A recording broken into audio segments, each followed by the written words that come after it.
Hello student, आज हम करते हैं चैप्टर 2 का इंट्रोडक्शन। चैप्टर 2 का नेम क्या है? पॉलिनोमियल्स। ठीक है, तो सबसे पहले तो हमें ये पता होना चाहिए पॉलिनोमियल्स होता है क्या। ठीक, पॉलिनोमियल्स का चैप्टर 9 क्लास के भी अंदर है। ठीक है, वहां पे थोड़ा सा हमने पढ़ा होगा कि पॉलिनोमियल्स क्या होते हैं। पॉलिनोमियल क्या होता है? एक तरीके से अलजेब्रिक एक्सप्रेशन होता है। अलजेब्रिक एक्सप्रेशन का मतलब जिसमें कांस्टेंट टर्म आ रही हो, साथ में वेरिएबल आ रहे हो, उसको हम एक क्या बोलते हैं?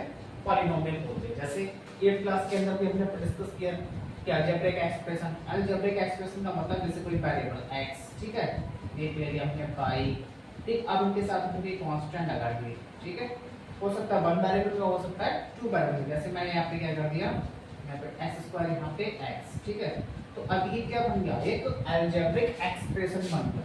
क्या है ये? Algebraic expression. ठीक, अलजेब्रिक एक्सप्रेशन है, इसी को हम क्या बोलते हैं? पॉलिनोमियल बोलते हैं। ठीक है, अलजेब्रिक एक्सप्रेशन या प्लस हो सकता है, माइनस भी हो सकता है, इनको अलजेब्रिक एक्सप्रेशन को बोलते हैं। और वही हमारे क्या होते हैं? पॉलिनोमियल्स होते हैं। ठीक है, अब वो वन वेरिएबल में भी हो सकता है पॉलिनोमियल, टू वेरिएबल में भी हो सकता है। ठीक है, तो अब देखेंगे कि जनरली हम जैसे लिखते हैं पॉलिनोमियल का एक्सप्रेशन क्या होता है? px। ठीक है, px किसकी फॉर्म में? x की फॉर्म में, यानी x की पावर हो रही है ना, तो वेरिएबल क्या है यहाँ पर? x है। तो किस तरह से लिखते हैं? a0 plus a1x plus a2x plus dot dot dot last में an x की पावर n। किस तरह से याद रखना है? जैसे ये a0 है, ठीक है, तो इसके साथ x की पावर क्या है? 0। अगर x की पावर 0 तो उसकी वैल्यू क्या होती है? 1। ठीक है, तो वहां पे x की पावर 0 नहीं लिखा है, ये 0 है तो x की पावर 0 है। यहाँ पे देखिए 1 है पावर, तो x की पावर 1। यहाँ पर a की पावर बेस में 2 है तो x पावर क्या हो रही है? 2। a के साथ बेस में n है तो x की पावर n। इस तरह से याद रखना है। a0 a1 a2 an ये क्या होते हैं? Real numbers. ठीक है, क्या होते हैं हमारे?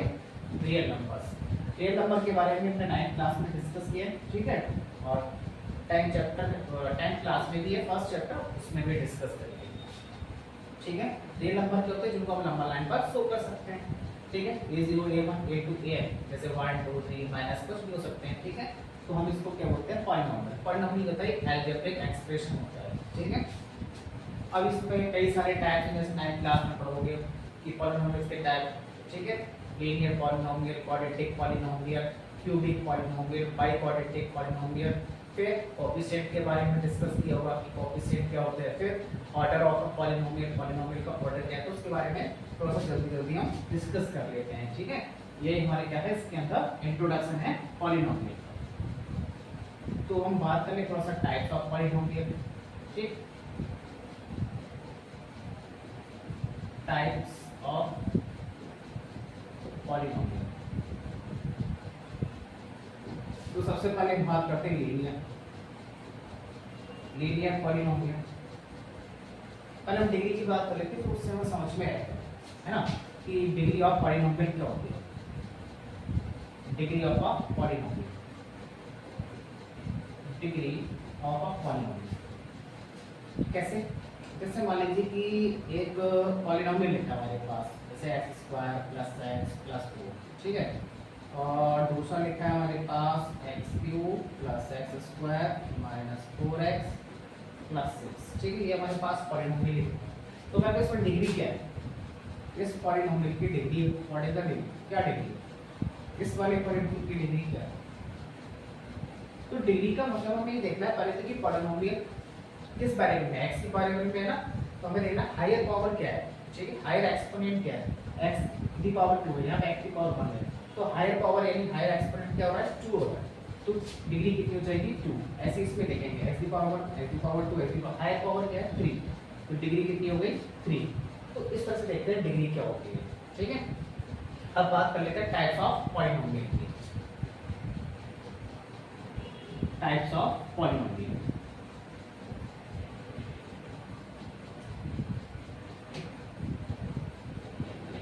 सबसे पहले number 1 linear polynomial. Linear polynomial, अब लीनियर पॉलिनोमियल क्या होता है? ऐसा पॉलिनोमियल जिसकी डिग्री क्या हो? 1 हो, उसको हम बोलेंगे लीनियर पॉलिनोमियल। जैसे मैंने एक पॉलिनोमियल लिखा px, x के फॉर्म में इक्वल टू ऐसे लेते हैं 2x प्लस 6।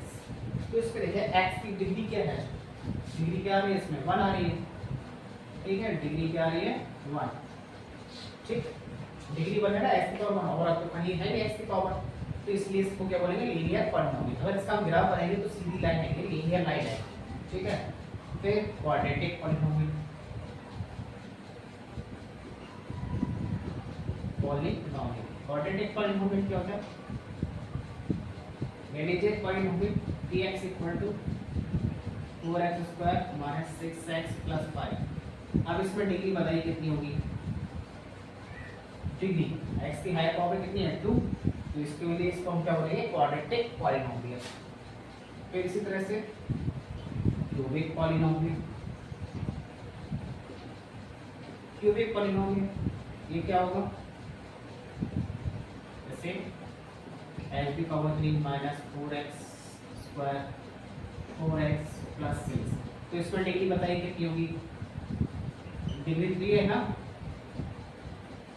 कितनी है 3, इसलिए इसको हम क्या बोलेंगे क्यूबिक पॉलिनोमियल। ऐसे ही हमारा होता है बाई क्वाड्रेटिक पॉलिनोमियल, ठीक है, क्या होता है बाई क्वाड्रेटिक, ये डिपेंड करता है पावर्स पर, यानी कि डिग्री पर। Next biquadratic, biquadratic polynomial, biquadratic polynomial example ले लेते हैं, px इक्वल टू x की power 4 plus x cube minus 2x square plus x plus 6। अब इसमें डिग्री चेक करिए क्या है, what is the degree of this polynomial, higher power देखेंगे x की क्या है 4, इसलिए इसको क्या बोलेंगे हम बाई क्वाड्रेटिक पॉलिनोमियल। तो हमने दो चीजें डिस्कस कर ली, degree of polynomial, types of polynomial, ठीक है। अभी और भी होते हैं वैसे तो, जैसे कांस्टेंट पॉलिनोमियल, ठीक है। अगर कांस्टेंट पॉलिनोमियल की बात करें, नंबर 5 कांस्टेंट पॉलिनोमियल,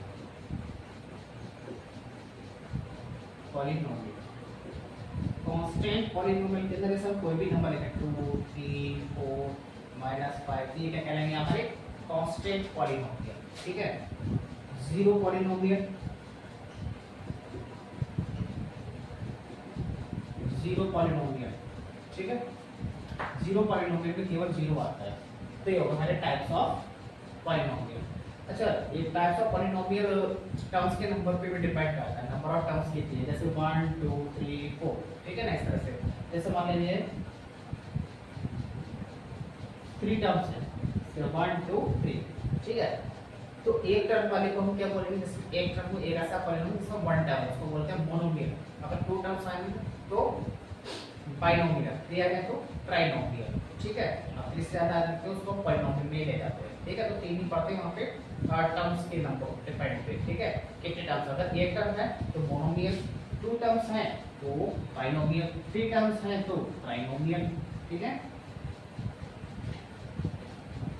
आगे बात समझ में क्या, जैसे ऐसे बोल रहा हूँ मोनोमियल टाइप्स ऑफ टर्म्स के ऊपर डिपेंड करता है कि कितने टर्म्स, जैसे मान लीजिए एक भी लिख जाओ, एक ही है ना इसमें, ठीक है। बाइनोमियल, बाइनोमियल में कितने टर्म्स होंगे 2, जैसे x plus 4। Trinomial 3 terms, x square plus 4x minus 6। तो ये भी टाइप होते हैं, ये टर्म से डिपेंड करते हैं कि क्या 1 टर्म 2 टर्म, 1 2 3 टर्म 1 टर्म, ठीक है।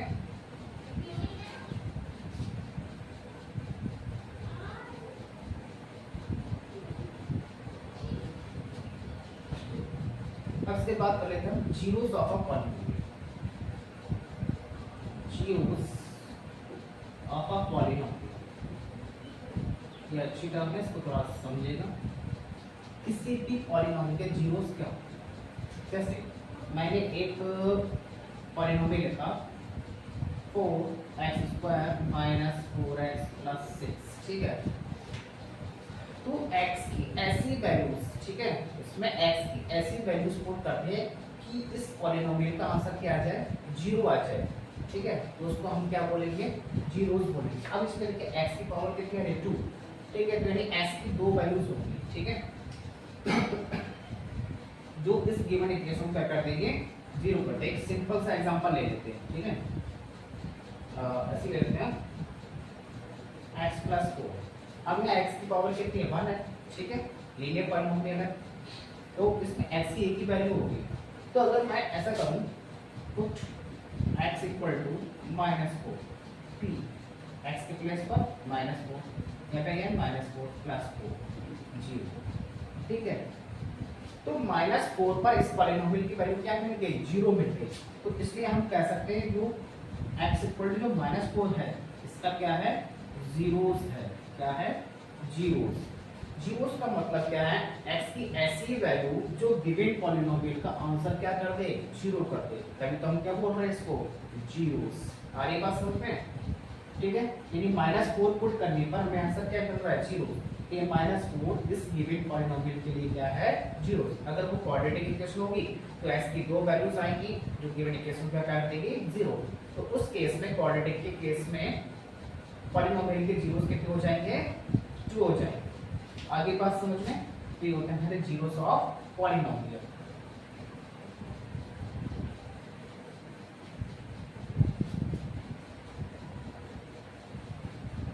हम मान लीजिए हमारे पास एक क्वाड्रेटिक पॉलिनोमियल है, ठीक है, px = ठीक, उसको मैं इस फॉर्म में लिख रहा हूँ ax² + bx + c।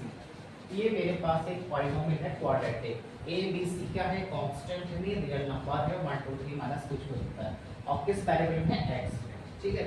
तो अब ये इसकी डिग्री कितनी है, x की, जो इसके जीरोस कितने होंगे, 2 होंगे, ठीक है। x की दो वैल्यूज होंगी ऐसी, कोई इस गिवन पॉलिनोमियल को क्या कर देगा, 0 कर देगा, ठीक है, कर देंगे। तो यहाँ पे इसके जीरोस कितने हो जाएंगे, 2, x की दो वैल्यूज आएंगी, ठीक है। तो मैंने एक x की वैल्यू को जो जीरोस कर रहे हैं इसको बोल दिया, एक अल्फा बोल दिया, ठीक है, और दूसरे को क्या बोल दिया मैंने, बीटा, ठीक है। आगे की बात समझ में, इसके जीरोस कितने होंगे, 2 होंगे। x की कितनी वैल्यूज आएंगी, 2। तो x की मान लो एक वैल्यू आ रही है -1 और एक x की वैल्यू क्या आ रही है, 2। जैसे x की वैल्यू आ रही है -1 और एक x की वैल्यू क्या आ रही है, 2। तो मैंने इसको क्या बोल दिया, अल्फा, और इसको क्या बोल दिया, बीटा, सिंबलाइज कर दिया। तो जीरोस को हम किससे शो करेंगे, अल्फा और बीटा से, ठीक है। तो हमारे पास कुछ फॉर्मूले हैं, उनको देखना है कैसे होते हैं। सम ऑफ जीरोस, ठीक है, ये पहला है हमें पढ़ना, sum of zeros. Sum of zeros का फॉर्मूला क्या होता है, ठीक है, तो ऐसे लिखते हैं, सम का मतलब जोड़ना, अल्फा + बीटा इक्वल टू क्या होता है, -b/a, ठीक है, ये याद रखना। दूसरा, प्रोडक्ट ऑफ जीरोस यानी अल्फा × बीटा इक्वल टू क्या होता है, c/a, ठीक है। क्या होता है ये, c/, some of zeros - b/a। तो ये दो फॉर्मूले हैं, आपको एक्सरसाइज में यूज करने हैं, तो इनको लर्न रखिएगा, ठीक है। तो एक काम और है हमारे कोएफिशिएंट। ये कोएफिशिएंट का मतलब क्या होता है, कोएफिशिएंट की मीनिंग से आपको थोड़ा सा समझ में आ जाएगा। देखिए कोएफिशिएंट, क्योंकि एक्सरसाइज 2.2 ना, वहाँ पे कोएफिशिएंट वर्ड यूज होता है, COEFFICIA। कोएफिशिएंट क्या है, वैसे 9th क्लास में पढ़ा है। जैसे मान लीजिए हमारे पास एक पॉलिनोमियल है 4x² + 6x + 5, मैं यहाँ माइनस कर लेता हूँ, ठीक है। तो मैं कहूँ कि कोएफिशिएंट ऑफ x² बताइए, कोएफिशिएंट ऑफ x² बताइए, कोएफिशिएंट ऑफ x बताइए। कुछ नहीं जानना है, जिसका भी कोएफिशिएंट पूछना तो आपको देखना है कि मल्टीप्लाई में क्या है, या उसको हाइड कर लीजिए। जैसे x² कोएफिशिएंट फाइंड आउट करना है, तो हम क्या करेंगे, x² को हाइड कर लेंगे, तो क्या रहेगा यहाँ पे 4, तो क्या आएगा 4। ऐसे किसका कोएफिशिएंट बताना है, x का, तो x के मल्टीप्लाई में देखना है साइन के साथ, ठीक है। तो कितना आ रहा है, -6, इसको हाइड कर लो तो क्या रहेगा, -6। इस तरह से मान लीजिए, इस तरह से एक पॉलिनोमियल दे रखा है 3x² + 6, तो इसमें कह रहा है कोएफिशिएंट ऑफ x, इसका कोएफिशिएंट बताना है x का। तो इसमें देखो यहाँ पे x की पावर 2 है, x वाली टर्म आई है क्या, x की पावर वाली नहीं आई, तो इसमें x का कोएफिशिएंट क्या हो जाएगा, 0 हो जाएगा, ठीक है। आगे का सम अगर यहाँ +6 होता तो यहाँ क्या आता +6 -6 है ना, इस वजह से क्या आ रहा है -6। अभी हम देखेंगे कि x का कोएफिशिएंट पुनः x की पावर 1, तो इसमें x की पावर 1 वाली टर्म आ ही नहीं रही है, तो इसका x कोएफिशिएंट क्या हो जाएगा 0 हो जाएगा। कभी कभी ऐसा भी होगा, जैसे थर्ड केस ले लेते हैं 4x² + x + 1। अब यहाँ पूछ रहे हैं आपसे फाइंड आउट करवाएं कोएफिशिएंट ऑफ x का कोएफिशिएंट क्या है। अब मैंने क्या कहा x को हाइड कर दो, कुछ नहीं बचा, कुछ कम ना 0 नहीं है, 1 आएगा, क्या आएगा 1, क्योंकि 1 की मल्टीप्लाई x करें तभी तो x आएगा। तो इस केस में x का कोएफिशिएंट कितना होगा 1 होगा, ठीक है। तो अभी जो मैंने sum of zeros product of zeros के फॉर्मूले लिखे थे, तो उसको दूसरे फॉर्म में भी लिख सकते हैं। कैसे लिख सकते हैं, जो आपको बुक में नजर आएगी। जैसे ये इक्वेशन लिखते हैं ax² + bx + c, ये मतलब पॉलिनोमियल लिया था, ठीक है, px। तो मैंने लिखा था alpha plus beta equal to -b/a, ठीक है। इसको और दूसरा क्या ले सकते हैं, माइनस है तो माइनस b, b किसका कोएफिशिएंट है x का, तो इसको हम लिख सकते हैं कोएफिशिएंट ऑफ x, और a किसका कोएफिशिएंट है x² का, x² के मल्टीप्लाई में ना है, इसको क्या लिखेंगे हम कोएफिशिएंट ऑफ x² ऐसे ही दूसरा फॉर्मूला क्या होता है, मैंने प्रोडक्ट ऑफ जीरोस, प्रोडक्ट यानी multiply alpha × beta equal to c/, अब c क्या है कांस्टेंट, अब क्या है कांस्टेंट, ठीक, टर्म लिख सकते हो। a क्या है, इसका कोएफिशिएंट है x², c coefficient of x², इसको हम ऐसे भी राइट कर सकते हैं। तो इस तरह से चैप्टर 2 का इंट्रोडक्शन कंप्लीट हो, इसको बार बार देखिएगा और रिवाइज कीजिए।